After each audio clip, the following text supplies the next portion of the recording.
So a disease that is fatal to bats has spread to North America, and it's rapidly wiping out the bats it comes into contact with. The first case of white-nosed bat syndrome has been found in Saskatchewan, and researchers are now sounding the alarm. So we are joined this morning by CTV science and technology analyst Dan Riskin. Welcome back, and welcome back to the studio. Nice to be here. It's fun to actually be in the space. Yes, to see all of you in person. Yeah. Let's talk about bats. This is a specialty of yours in the field of study. What is white-nosed bat syndrome? Yeah, so it's called white-nose syndrome, and it's this disease caused by a fungus that bats get. And so when I started, doing my bat thing and loving on bats, this did not exist. It's a disease that appeared out of nowhere in 2006, and it's been spreading. It showed up in one cave in New York State back then, and it's been spreading slowly across North America, just wiping bats out as it goes. And we've been slowly watching it make its way west.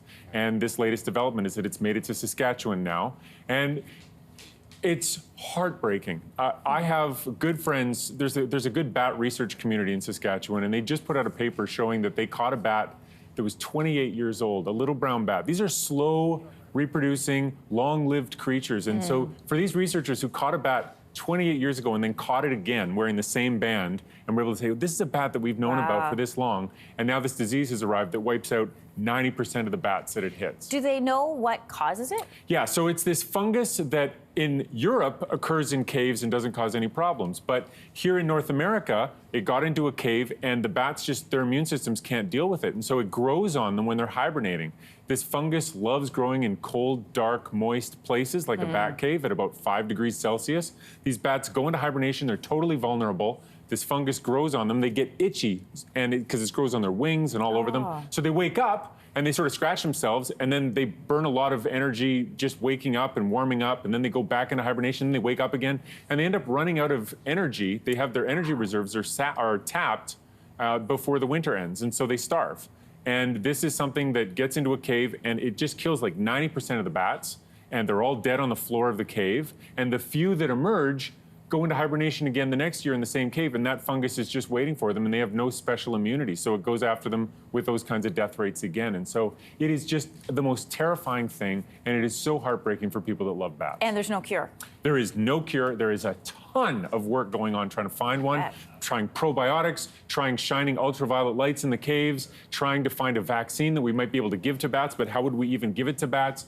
There's a ton of research going on in North America. People are working really hard. Another thing they're doing is putting out heated warm boxes for the bats, those bats that do come out of hibernation, to give them a little energy boost so they don't have to warm themselves up in the cold early summer days. They can actually go to these special roosts and warm up and save energy that way. We're just looking for ways to help them. Do they know, does it kill every bat that it comes into contact with? It doesn't kill every bat. Some species seem to be more susceptible than others, but it kills the vast majority of bats that it comes into contact with. And it's a fungus, so it just sits in the cave and waits for them to come back the next time. And so once it's in a cave, it's just sort of a death sentence for the bats that are there. Devastating for the bat population, and then spreading out the ripple effect of that. How does that affect other systems? Totally. So, I mean, 20 years ago, little brown bat was the most common mammal probably in all of Ontario, for example. That's not the case anymore, right? They've really, the ecosystem has already changed, and we see it in the numbers of bats that are not only in the hibernation caves in the winter, but the summer roosts. I get all kinds of people that tell me, oh, I used to have so many bats out of my cottage.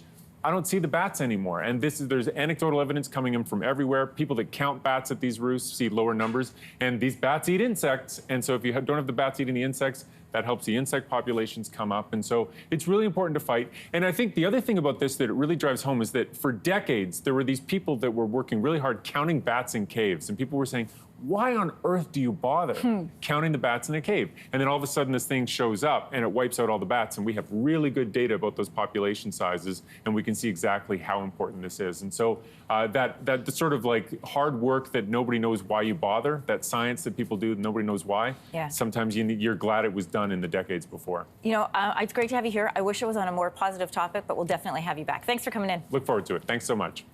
Hey, thanks for watching. If you liked this, be sure to subscribe here, or you can check out more Your Morning videos right here.